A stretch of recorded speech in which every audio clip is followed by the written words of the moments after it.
शिवपञ्चाक्षरी स्तोत्रम्।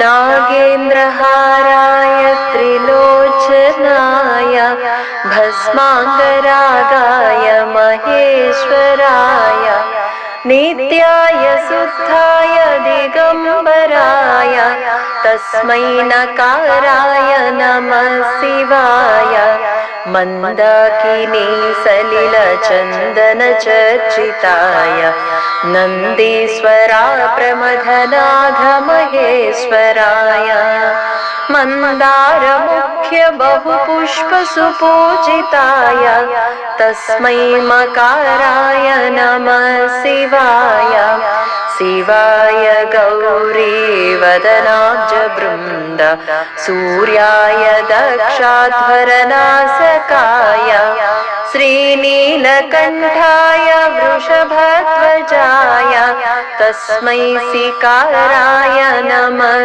शिवाय वसिष्ठकुम्भोद्भवगौतमार्य मुनीन्द्रदेवार्चितशेखराय चन्द्रार्कवैश्वानरलोचनाय तस्मै वकाराय नमः शिवाय यज्ञस्वरूपाय जटाधराय पिनाकहस्ताय सनातनाय दिव्याय देवाय दिगम्बराय तस्मै यकाराय नमः शिवाय तस्मै यकाराय नमः शिवाय तस्मै यकाराय नमः शिवाय।